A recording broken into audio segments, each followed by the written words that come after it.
All information contained in this podcast is general in nature and does not consider your individual circumstances. You should consider the appropriateness of this information with regards to your individual objectives, financial situation, and needs.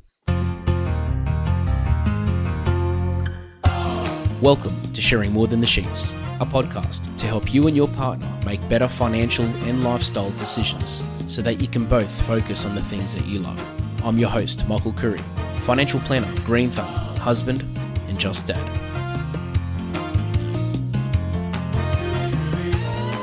In an age where we have technology, we have the world moving and changing so quickly, a very common topic that I find myself talking to couples about, whether they're self-employed or employed, is this whole work-life balance thing. And whether they work from home or whether they don't, it's a lot easier said than done. It's something which people with children obviously are trying to balance. It's those that don't have children are trying to balance. And I thought we would invite the expert onto this topic, and I've invited Zoe Slater from Freedom Choice Academy, who is a high-performance counselor and coach, to the podcast to talk about this whole work-life balance thing. Zoe, thank you so much for joining us. Thank you. It's a delight to be here and talking about work-life balance. And I'm actually going to do a flip on that languaging and call it life-work balance, because that's really what everyone's wanting now is how do they have a life that's rich, that has meaning, that has impact, and that they can rest at the end of the day and think, yeah, you know what? It's been a really good day. I've been able to have that balance, they. So it's a constant pursuit of how you find that balance. And I'm excited to be talking more deeply with you about this, Michael. That makes a lot of sense, doesn't it? Because it's like, because really life is more important than work. And we don't live to work. We work to live. Or am I saying that right? Or what would your take be on that? Because it gets thrown around so many times that the saying, and some people think they have it, some people don't, and it's like you've obviously spoken to so many people that are at a point in their lives where they probably realize that they don't have this balance thing at all. You know, what would you say would be the best way to look at it, like the best angle? Yeah, good question. I think, it's definitely age relevant. Depending on how old we are, will depend on how much balance we're looking for. The youngies that are just emerging and trying to find love and want to earn lots of money and have holidays, they are living on adrenaline and not really balanced. They're just going for it. So, and it's not to judge that or stop that, but it is to observe that.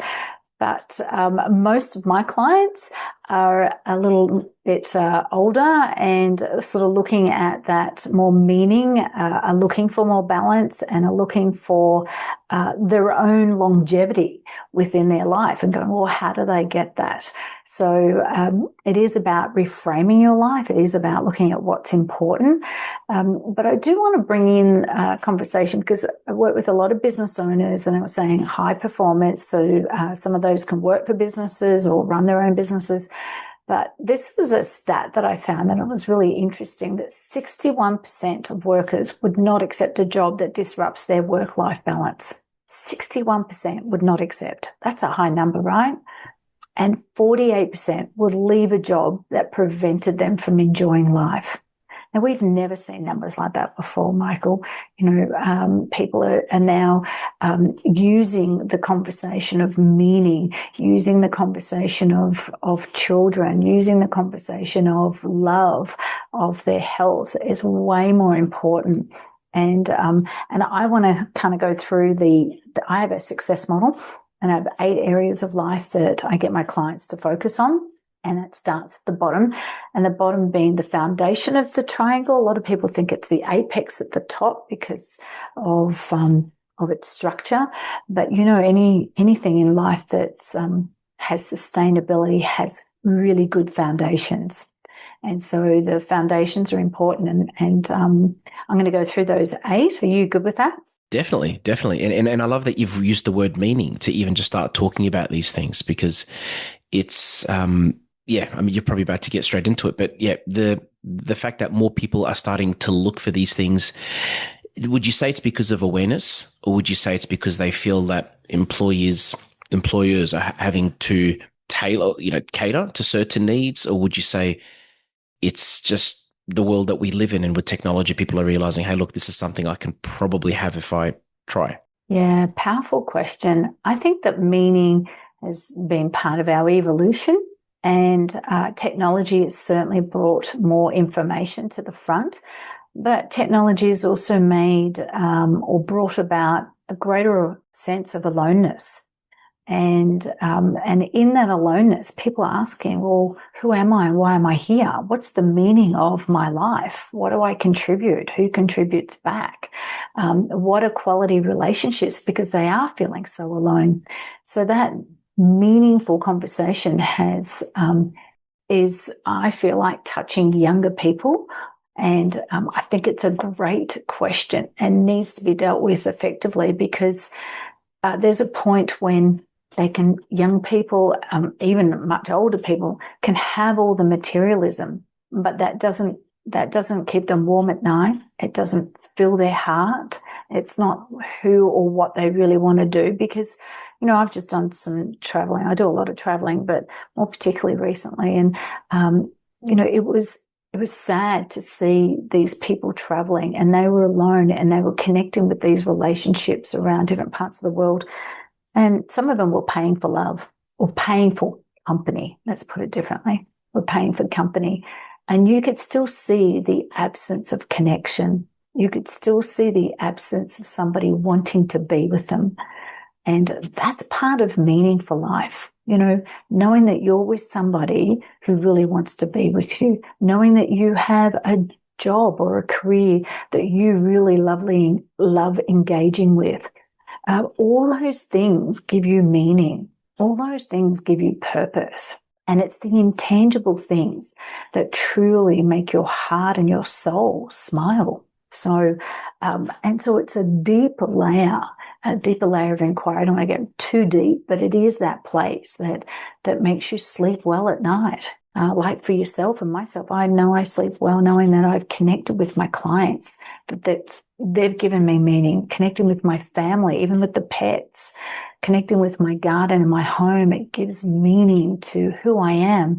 And when I walk through life, I walk in a way that has presence, has a sense of grace and silence enough to meet somebody where they're at and love them and embrace them into my world, because that's what we're all looking for. So, and how we do that is in our 8 areas of life, is getting that fulfillment. So, if your listeners have a pen, get ready, because I'm just going to give you these 8 areas.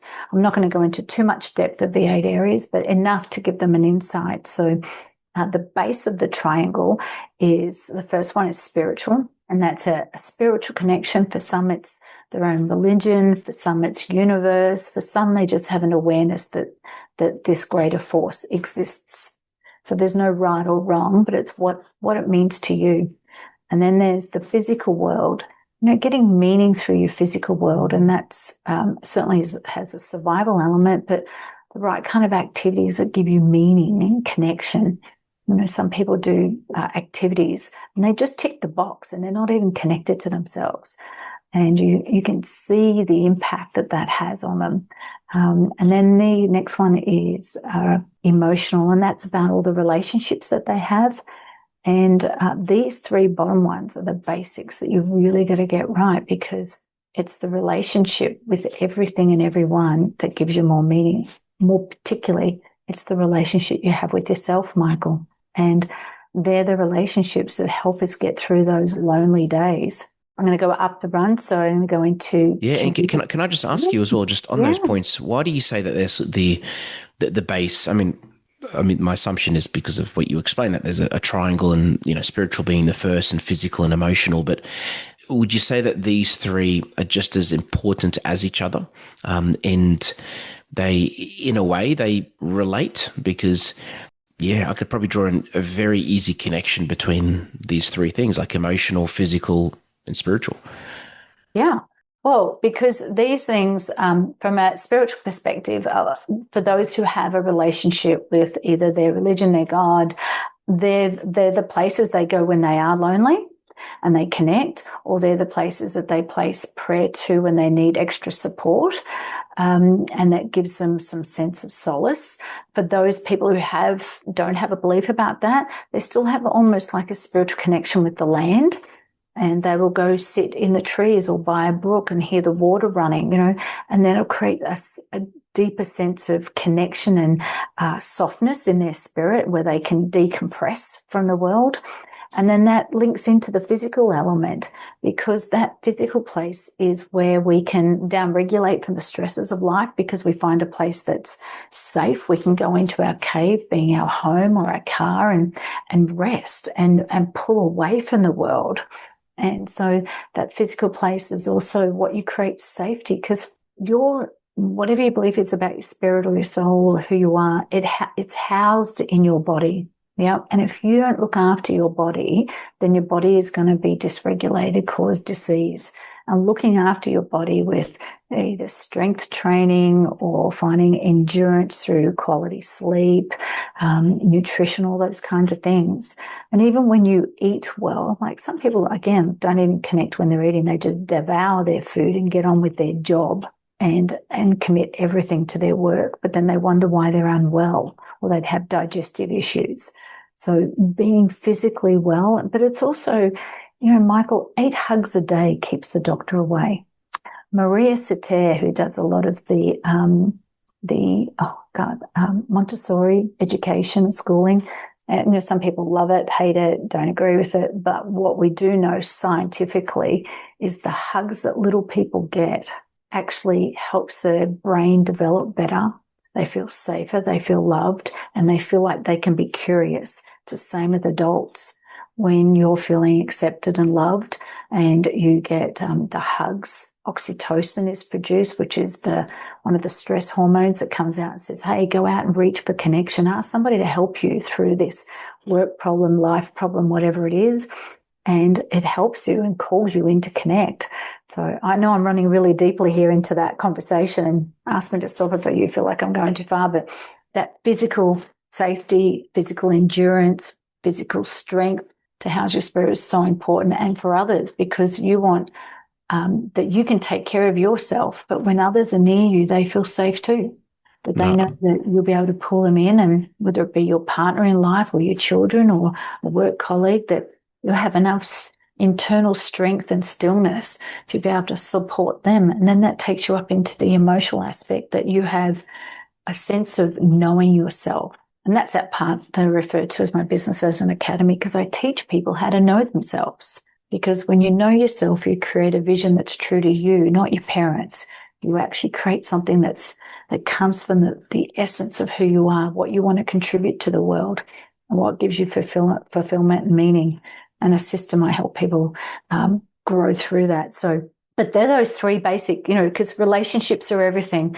Michael, I'd love anybody to come up to me and go, not love, or try and prove me wrong. But relationships are, when you need something, you reach out to a friend for support. When you need something in business, you reach out to someone who you trust is going to give you good advice. Whether you're playing sport, it's the relationship you have on the field with your co-players that makes you want to pass the ball or do what you want to do with them. Relationships are everything. You have a relationship with your car. How many people have named their car? How many people have named their AI person right now they have a relationship with?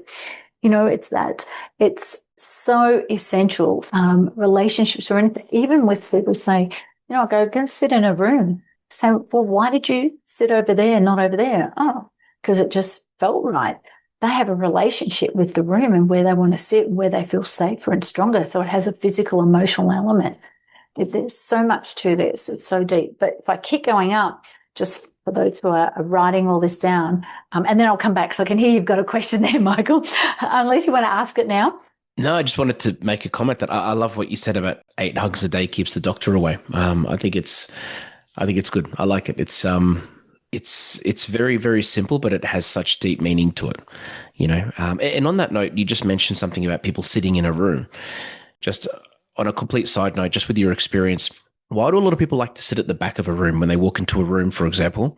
in their seats? Is it because fear of being judged, do you think? Is it because they don't like being at the front of the room to get all the attention? Is it tall poppy syndrome? What would you say, if you had to chuck $50 on it, would be the reason most of the time when you go into a room and suddenly the back seats get filled first before the front ones? Okay, well, there's lots of reasons for that, and there's no right or wrong, but it's just awareness of being aware of yourself. So first of all, if anyone who's done any service will always go to the back of the room, because you have your back to the wall. They know that they'll survey the whole space. They know all the exits, all the entrance, who works there. They're scoping the place out. So that's all about safety and the ability to get in and out really quickly. So they'll be at the back of the room, somewhere near also the exit. They know exactly where it is. Yes. Naughty people tend to go to the back of the room so they're out of the eye of the school teacher, or so they don't get picked on, or people who feel academically or in that particular subject, they don't feel confident. They sit at the back of the room to not be seen, to not be noticed. Some people sit at the back of the room because they know they're about to flip open the laptop and not pay attention. They've got to turn up, not because they want to, because they have to. So there's lots of reasons for safety. Again, people will go to the back of the room for that reason. But it tends to be forms of self-preservation, and it's a place of withdrawal, not so much participation in essence. So it's about separation, not connection. It's about survival. I like that. And people who sit at the front are fully engaged. They want to learn. They're participating. They love being A-grade students, or they love high performing. They want to make sure they're at the front of the room to get the best information, to not mishear the speaker, tutor, presenter, whoever it might be. And they'll turn up early and they'll be there. Most of the time they'll turn up early. Still some turn up late, and those who turn up later will get that little bit of information and sometimes leave early too. So, yeah. Yeah, no, makes sense. Yep. So thank you for asking that. So I'll go, and then there's the community is the next one. Again, so that's all about relationships, so working their way out. These ones are important, but if you get the base, the next ones all make more sense and have more ease and flow about them, because the community is about, that gives you balance of life, right? So we're coming back to that, because a lot of people will, I find, not have great relationships with their neighbours in their building or in their street. And that is so important, Michael, because when you're thinking about going home and you're looking for a place to rest, and you know that your street is a really lovely street, then you're going to go home. But if you know that your street is not a great street and you're hoping, Bob hasn't parked his car in front of your house or taken out the bin, or you're already thinking about the stress that you're going to be engaged with. Yes. So that's not about life balance. So you got your community. I'm actually going to bring it back to life balance for a minute before I go to, I'm going to stay. Let me stick with the triangle. So the next one we go to is the mental world. So that's about a growing mind, an expanding mind, finding joy in learning either to crochet or speak another language. It's about the expanding mind, or learning something new at work. And then you go up from that, you go into the financial world, into the social world. And social connections are really important for your balance. And then you got the financial world, balancing your money, and then you got professional world, balancing all your work. But I'm going to bring it all the way back down, is that when you're in life, work-life balance, life-work balance, which is how I prefer to say it, is a constant focus. You might get halfway through the day and go, oh my God, I'm so out of balance. That is the moment that you, with that awareness, is take a moment to reset. Because right then and there, you can take control back over your life. Or you can surrender to, it's spinning out in orbit, let it spin out of orbit, and then it'll get worse. It is about how you focus the mind, which is really important. Okay, so, and then at the end of the day is another reset to review every opportunity that you hear the whisper of your mind that says, oh my God, I'm exhausted. I feel like my day's out of whack. That is a moment for you to stop and reset, to have a look. And I've designed a diary for people who I work with that's based on the 8 areas of their life that creates balance in their life. And it also leans into a bit of ADHD because they're out of balance, so they can put colour in it.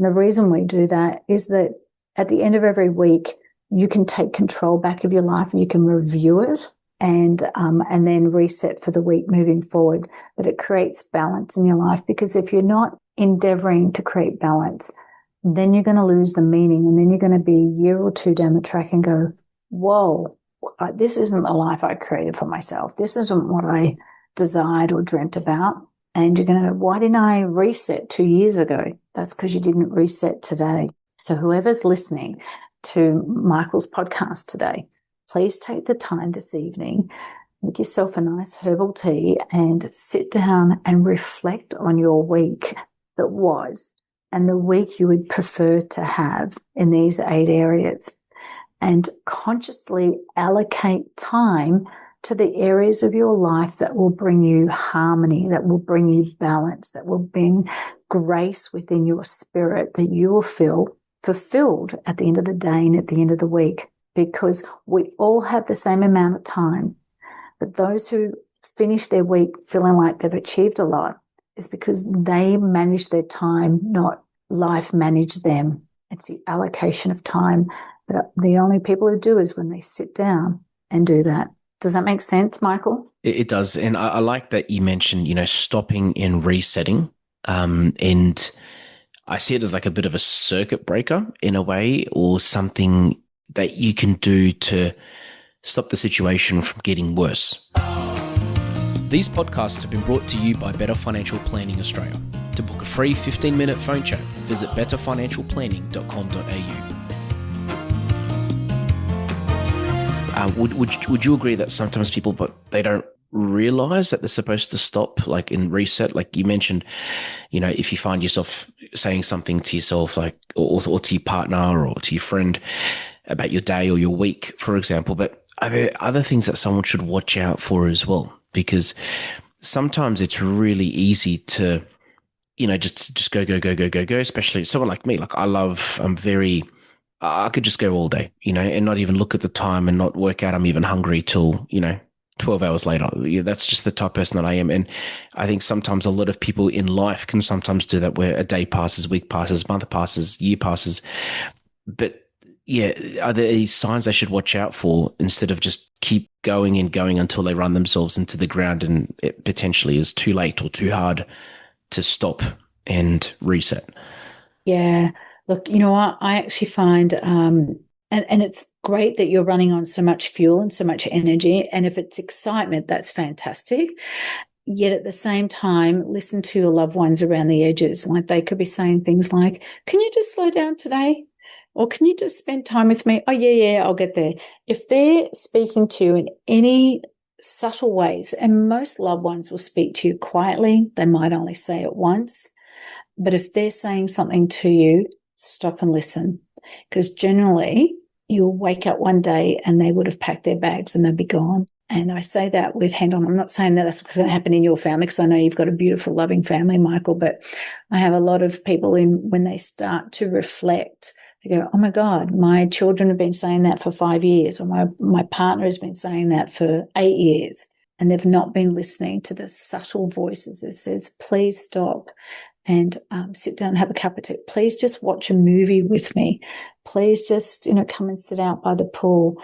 It's the little moments of stillness that build, that go right back down, because you're socializing and doing it, that take you right back to relationships are everything.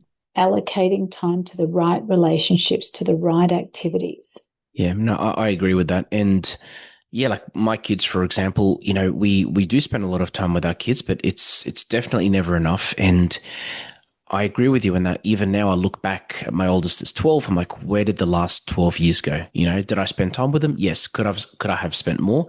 100%. Did he want to spend more? 100%, so and yeah, and like what you said, when he's older and his bags are packed, and, really they say up until, I think you spend, someone said this to me the other day. I don't know if it was on this episode, on this podcast. I had a guest on that said it to me, or a friend said it to me, or I read it somewhere, but you spend 90% of your time with your kids up until they're 15, I think. And then you spend 10% of your time with them after that. And that's scary as a parent hearing that For some stat. families, that's not even that. Depends on, isn't it?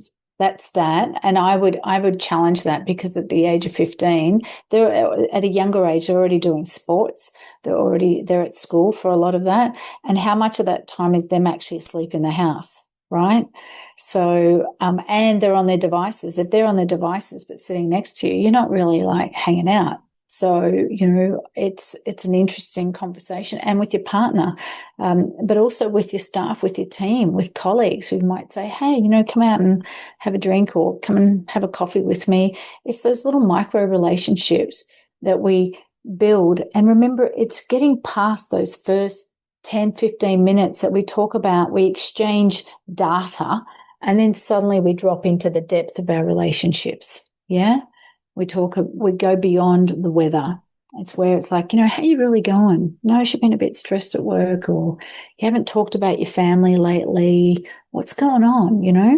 They're those moments that we have connection, and that we can also, through those conversations, come back to life-work balance and go, well, where am I on track? Where am I off track? Where do I need to pay attention? Because one of my mottos with the work that I do is that my aim is to help people be more. Yeah. Because when people be more, they have more. When they have more, Michael, they give more. And it's so powerful that we understand who we are and get freedom and choice over our life, because otherwise, again, you will not have life-work balance. You will get to the end, you'll age quickly, because we know that stress ages you or kills you. It does either or. Prolonged stress, that's what it does. A little bit of stress is good. It motivates you and it heightens all your senses. But after a period of time, your senses are dulled, because psychologically you're switching it off and you're trying to use too much mental power. And eventually that'll lead to burnout, brain fog, and you'll get tired, and you won't have life-work balance. You'll be unwell and spending all the money that you've created on some kind of help, whether it be psychology or medication or surgery or whatever it might be. So gaining life-work balance is essential. Gaining that inner peace in those 8 areas is essential. Finding yourself, knowing who you are, is essential. And because you're also going to hear, because if you're not getting that, you're going to hear little moments of snappy voice or irritability or no time. Oh, there's not enough time. I don't have enough time to do everything. Any of those kinds of things that you hear yourself say is a sign that you're out of balance. And even just you asking the question, like that internal mind chat that says, am I out of balance? You asking that, there's an inner conscious knowing that says yes. Is it 5% out of balance, 10%, 100%? I don't know, but you know where you're out of balance. And it's literally, it's taking that moment to reset in that moment, taking some deep breaths, a little bit of mindful focus. Okay, well, the question is, what are you going to do about it? To know and not to do is not to know. Love that quote. Leo Pasquale's. It's very old, but to know and not to do is not to know. Because hear so many people say, I know, and then they don't do it. So what in essence they're saying is, I know, but I choose to be a victim, and I'm just going to whinge and complain for another 3 months or 3 years, and you're just going to suck it up and listen to me complain. No, take the agency, empower yourself, make the changes necessary, or get help. Reach out to, to somebody like myself or in my profession, and, make those changes. Yeah. Or maybe even like you think you know, but you really just don't know. Yeah. It's, yeah. And can I ask, speaking of changes, and apart from contacting someone like yourself, which is going to be my next question, what are some things that someone can do, even some practical tips, strategies? I know you can talk about this for hours, so just very briefly, just some strategies, some tips, or things that someone can do that's listening to this, just as a first step, just to move a little bit closer to that work-life balance. Yeah, well, I've just given you the 8 areas of life, so that's a hack in itself. So if you wrote all those down, lean into those 8 areas and unpack and go ask yourself, where are you putting quality time into these 8 areas? And if you're not, then attend to it. That's my top. If you don't do that, then the next thing I'll be saying, if you choose not to take that level of responsibility, then at least take a breath. Choose to take a breath throughout the day. I ask my clients to take a breath every hour. And sure, I know what I'm saying. You're breathing 24/7, but I'm talking about a focused breath where tools down, you move away from the computer, you get some sunlight, and every hour you just look out and stretch your eyes, stretch the lenses of your eyes, which helps reset your circadian rhythms. Just take a breath. And in that breath, if you breathe long enough, even for just a couple of minutes, you'll start to feel yourself reset. And you'll start to feel the subtleties of priorities come up and go, really? Do I really need to be doing this? No, you know what? I might just call my mom and check in with her. You'll hear the subtle inner voice that says, this is what's really important right now. And the simple things, the free things, Michael, a glass of water, it's underrated. Too many people are drinking liquids that they pretend to have water in. So it's a coffee, it's a tea, it's a sugar, it's a zero drink, it's something, it's, or your energy drinks, but they're actually not drinking water, and they're not drinking quality water. So, the free things are always the best. Sunshine, exercise, those things that cost nothing are the first go-to. And frankly, and anyone who's thinking about going on any prescriptions for their mental health, I would like to ask them to listen for their doctor to say something like, no, you're doing the free things first, getting some sunshine. Because if they're not asking those things, then all they're doing for you is writing you a script. They're not really connecting with you and truly understanding where you're at and trying to help you help yourself. Does that make sense?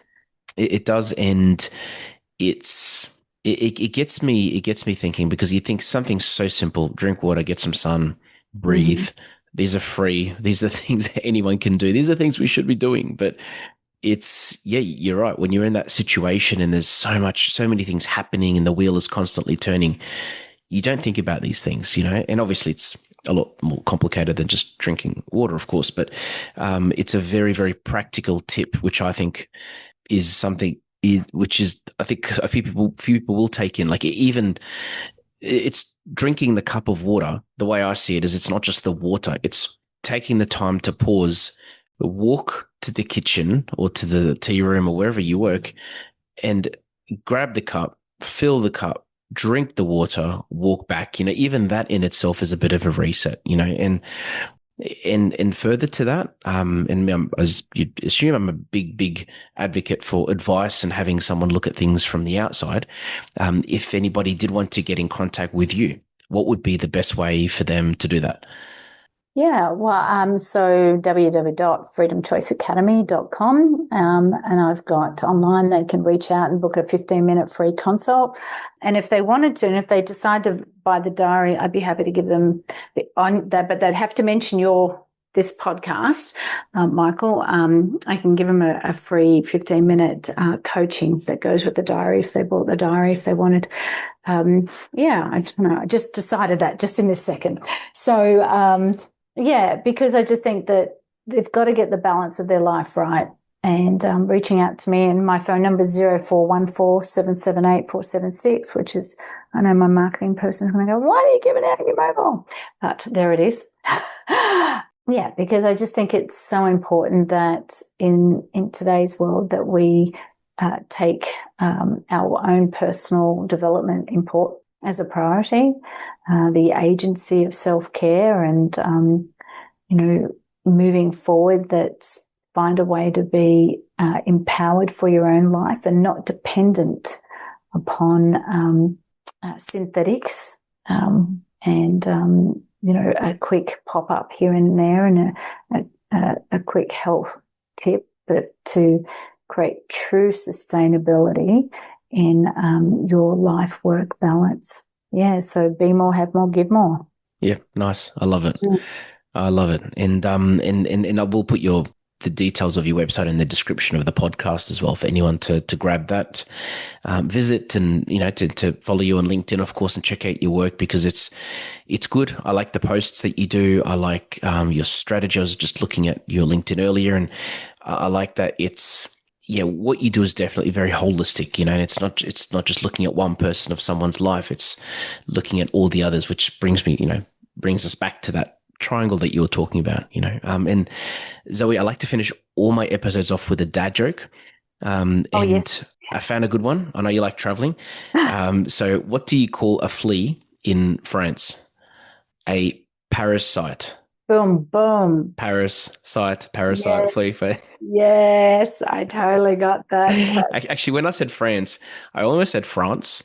So my wife's from Adelaide originally, and in Adelaide, like a lot of people there, if they say pants, like if they say plant, they'll say plant. Whereas here in Queensland, we say plant. But sometimes, I've rubbed more off onto her than she has onto me. But yeah, it's when I say words like that, I was looking at France. I'm going to say France. I was going to say, why am I saying France? It's France. Anyway, how do you say it?